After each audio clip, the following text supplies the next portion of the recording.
first to the big question that the world is now asking, is Steven Paddock a terrorist? Twitter does not appear to have any doubts. It's full of references to the 64-year-old white male as a terrorist. Nevada state law says much the same, since Paddock caused death and bodily harm to the general population. But curiously, the Las Vegas police do not appear to think so. Individual, he resides here locally. I'm not at liberty to give you his place of residence yet because it's an ongoing investigation. We don't know what his belief system was at this time. It's clear that Paddock had enough weapons and ammunition in his hotel room to start a small war. It's also clear that he spent time and money in building up his arsenal and smuggling it into his hotel room. An element of planning is evident in this crime. But the police continue to be circumspect about describing him as a terrorist. President Donald Trump, when asked if he thought Paddock was a terrorist, gave an indirect reply which translated into no. Here's what he said, and I'm quoting. He was a sick man, a demented man. A lot of problems, I guess, and we're looking into him very, very seriously, whatever that means. Section of the US media said Trump's reaction was proof that Islam was not involved, therefore it could not be an act of terror. One analysis pointed out that Trump often tweeted about terror and violence, but has nothing much to say when the suspects are white or the victims are people of color. At a time of rising anti-Islamic sentiment, people tend to believe the worst and see terrorism as Islamic. It's simple and convenient. It helps build an us versus them narrative, which politicians all over the world find useful. So why single out Donald Trump, some would say. Let's bring you the latest in the case first with Patrice Howard, WION's correspondent, joining us from Las Vegas. We also have Stephen Golub, international affairs expert, with us from California, and Arun Singh with me in the studio, former ambassador to the US. Good evening to all of you. Stephen, if this is not an act of terror, I want to ask you what is? Well, I think your lead-in that you just offered absolutely accurately portrayed how President Trump has been very imbalanced and unfair about how he's responded to various mass shootings. Yes, when Muslims are victims, and maybe when people of color are victims, he's pretty circumspect, hasn't said anything. When people have been victims, or when they're Muslim attackers, then he's been all over the place in terms of asserting all sorts of horrible things, leading our people in negative directions. Having said that, I'm not sure we can characterize this as terrorism at all, because terrorism really is usually associated with political motives. We just don't know yet, and we have no reason to believe yet that this fellow, Steven Paddock, was motivated by politics at all. What I might add, though, is my fear that if in the future someone who is involved with terrorist activities undertakes an attack such as this, is inspired, or copycats went on in Vegas, that President Trump will exploit that to then incite Americans against Muslims, or even if it's someone of color who does such an attack at all, he'll incite Americans against minorities or against immigrants. That's where I think the really big fear and danger is. This specific attack, as horrible as it is, we just don't have a reason yet to believe that it was terrorism in the sense that terrorism is politically motivated. Do you agree, Ambassador Singh? Do you see the hypocrisy behind calling some attackers terrorists and others just gunmen? So, in fact, disagreeing slightly with the earlier comment, I would say many people would argue that you need not look for a political motive behind a terrorist attack or a terrorist act, because very often it would be difficult to determine what the political motive of a person is. And many have argued that it's better to link terrorism with the nature of the act. So if there is random, indiscriminate killing involving violence, so defining terrorism in that form may be a more effective way to try and deal with that challenge. And in fact, in most international documents, there's always a reference to terrorism in all its forms and manifestations. Therefore, to link it with any particular group or to link it with any particular motivation perhaps may not be the most effective way of moving forward on this issue. Stephen, is this only about the president's personal bias? Because it seems no one in the system is ready to call it an act of terror yet. And at the same time, we're calling it the worst case of mass shooting in American history.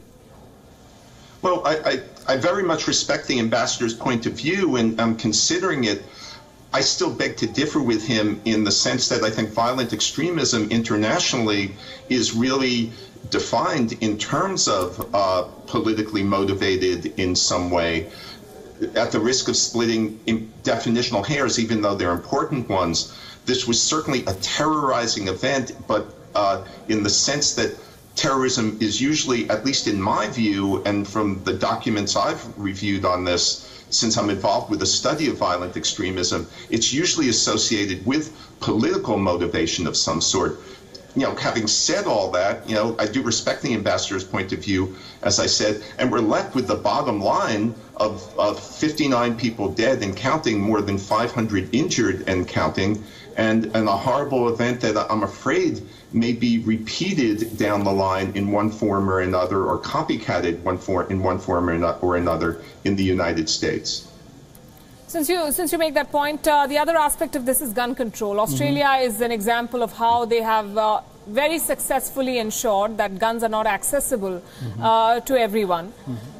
What prevents the US from following suit? So, as you know, there have been whole array of incidents that have happened in the US over the last couple of years, including the attack on the school in Connecticut.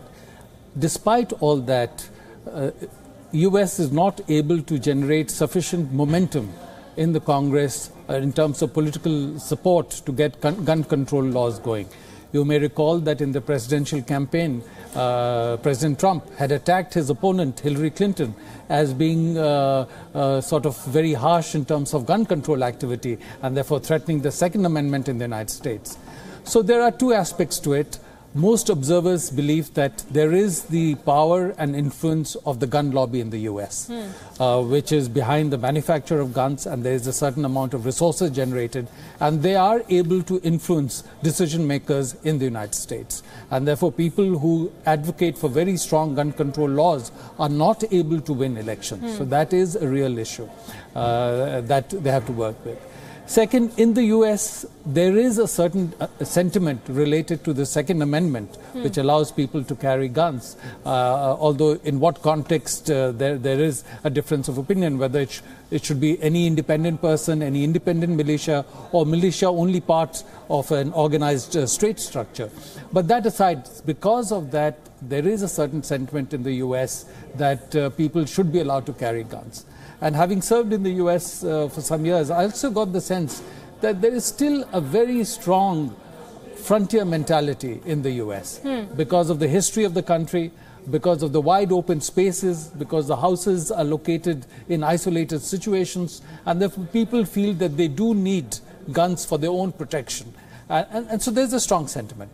But then people have argued that even if you need guns for that, what kind of guns? And therefore, high caliber guns, machine guns, high power ammunition, is that the kind of thing? And if you're going to carry 42 machine guns to the 32nd floor of a hotel, why doesn't it raise eyebrows? That's another context. And Stephen, I'll come back to you. I would like you to weigh in on this as well, on gun control. But I'm told we have our correspondent, Patrice Howard, on the ground in Las Vegas. Good evening, Patrice. A day after the tragedy, how is Las Vegas dealing with the aftermath?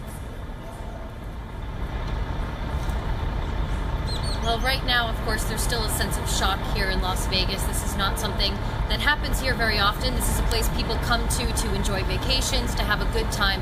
So certainly a devastating situation. Right now, emergency workers here are focusing on those who were injured in this attack. More than 500 people in hospitals right now. Surgeries went on through the night. They're still going on, attending to those people who were injured in the attack. And meanwhile, people here are giving blood. They're doing what they can to give back.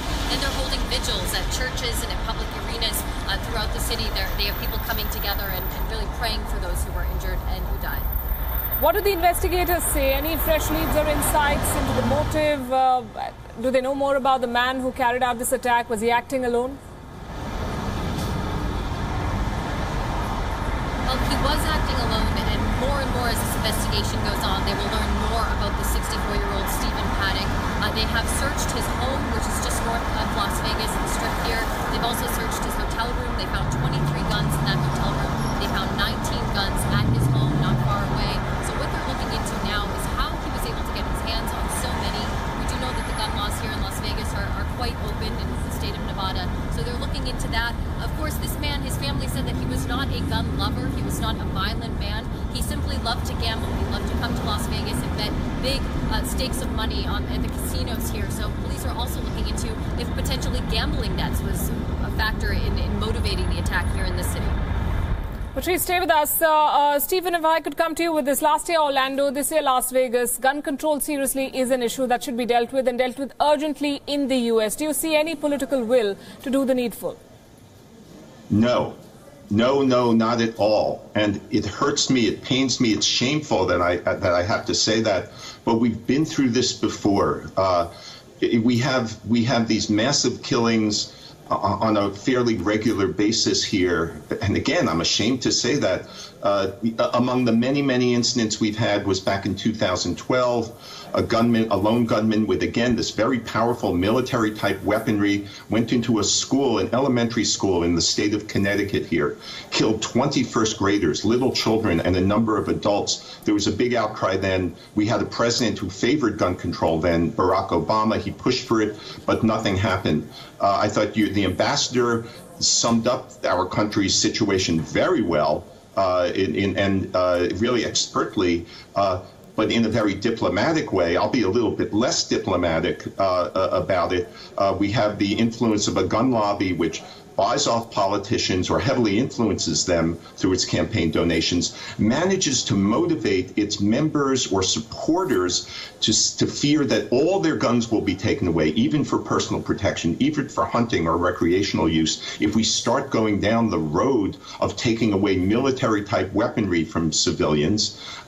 And we have certain media outlets and certain politicians that feed that narrative, and on top of it all, convince people that there's nothing we can do about this, even though the data is clear that in wealthy countries where there are fewer guns, there's less gun violence. In the states in the United States where there's more gun control and fewer guns, there's less gun violence, less gun deaths. The data is clear, but because of these powerful opposition groups and media influence in the U.S., many people, not all, but enough of them are persuaded that they will base their vote on whether or not someone is against gun control. And those key votes, even though they're not the majority of the population at all, can often influence politicians. So it's a complicated situation, but it adds up to answering your question with a definite no. We've been down this road before. I'm so afraid and ashamed to say nothing will happen. Patrice, the debate on gun control certainly back in focus in the U.S. What do people in Las Vegas say? Do they believe that they are still safer with guns than without them? We heard earlier this morning from one of the gun owners who actually sold the gun to the shooter in this case. He sold a rifle to him, and he said that he came in and looked like any other customer who walked into his store. He had the proper paperwork, which you don't need much of, frankly, here in the state of Nevada to actually buy a gun. You simply have to be over the age of 18. And he said that he had no problem selling that weapon.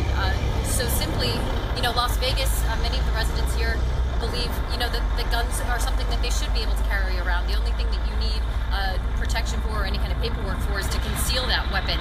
So here in the state, people still feel safe, but of course this is a discussion that is going to come up. We heard President Trump earlier talking about that gun laws will be something that they talk about as time goes on, and many members of Congress are already lending their voice to that conversation. We heard from the Senate Minority Leader earlier, Chuck Schumer, who basically said that Congress needs to legislate as a response to this. Whether or not that will happen, of course, is yet to be seen. Ambassador Singh, how do tragedies like this influence this debate?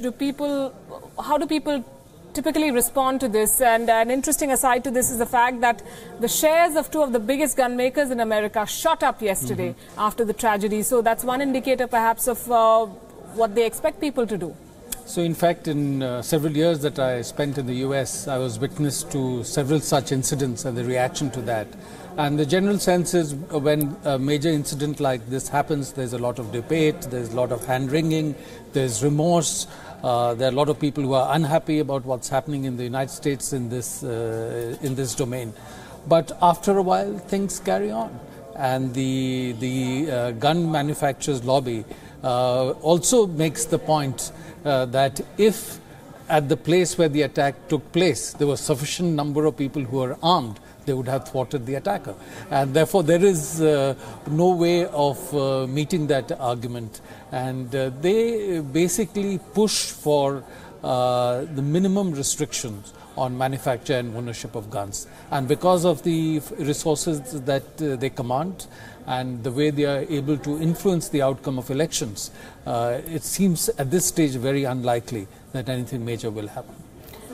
Stephen, my final question to you then. While America can pat itself on the back and say that it has seen no major terrorist attacks since 9/11, would you say that it's also in a way ignoring or not doing enough about a major domestic danger that it must address? Yes, it isn't doing enough, and I'm afraid it won't do enough. The one thing I'll add is that we have had terrorist attacks not along the lines of 9/11, and some of them have been perpetrated by white supremacists or white nationalists. As you pointed out at the lead-in, President Trump has been relatively silent when they've occurred under his presidency.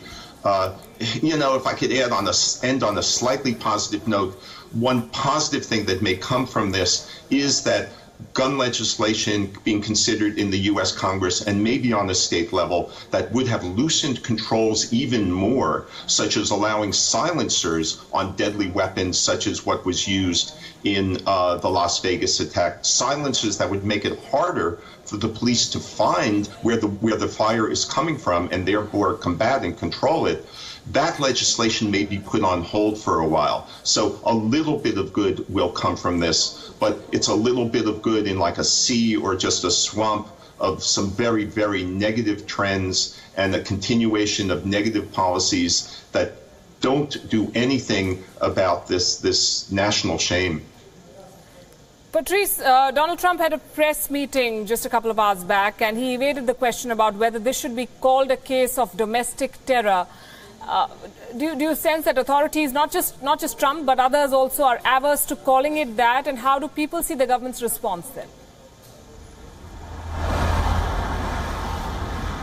Right. Well, of course, first and foremost, the police came out and said that they are not calling this a terror incident just yet. They're saying that this man had no ties to international terrorist rings, so they're not classifying it that as yet. They first need to figure out what the motivation was behind this. What caused this man to act in the way that he had? He had no prior criminal record. And law enforcement here in Las Vegas are also responding by ensuring that it doesn't happen again. We're seeing an increased police presence on the streets here. We're seeing them try to do their job here in the city to keep people safe. So right now this is very much an active investigation. They're not trying to use words like terrorism just yet. They want to figure out what was in the mind of this man when he drove from his home just north of this city to a place he usually comes to have a good time, to spend some money, and then took so many innocent lives. Well, thanks very much for bringing us the very latest from Las Vegas. Stephen Golub, thank you for weighing in, and Arun Singh for your insights. Of course, this is a story we'll continue tracking. Who is or what is a terrorist is the question we are asking. For long, India has pointed to how Western countries are selective about whom to call a terrorist. A murderer of Muslim origin is an Islamist terrorist, usually acting at the behest of some Islamist terror group. But even a monstrous man who caused the worst carnage in the history of the United States by mowing down 59 innocent people in Las Vegas has been called an active shooter only because his name was Steven Paddock and he was, yes, white. So why is one man's terrorist another man's freedom fighter? Is only a brown or black-skinned man a terrorist? These are questions that senior foreign editor Padma Rao is looking at.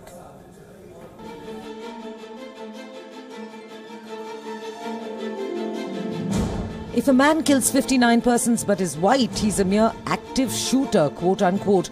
If another kills 2 but is brown, he's an Islamist terrorist. This is the blatant assumption adopted by many governments around the world. But is that what their statutes lay down as the definition of a terrorist? Let's take a look. France and terrorism. Article 421 of the French Constitution, acts of terrorism, provided they are intentional, connected to either an individual or an enterprise, and intended to disturb the public order by way of intimidation or terror, are deliberate assaults on life or on personal integrity, the hijacking of an aeroplane, ship or other means of transport, theft, extortion, destruction, degradation, deterioration, infractions on computerized information. India and terrorism. India's Supreme Court in 2003 defined terrorism as a peacetime equivalent of war crimes. The lapsed Terrorism Prevention Act says the following: whoever with intent to overawe the government or to strike terror in the people does any act by using bombs, dynamite or other explosive substances or inflammable ones, or lethal weapons or poisons or noxious gases of a hazardous nature, to cause or likely to cause death of or injuries to any person or persons, commits a terrorist act. Pakistan and terrorism. Pakistan's Anti-Terrorism Ordinance 1999 states a person is said to commit a terrorist act if the effect of his actions will be to strike terror or create a sense of fear and insecurity in the people, does any act by using bombs, dynamite or other explosive or inflammable substances, or such firearms or other lethal weapons as may be notified, or poisons in such a manner as to cause the death of or injury to any person, unquote.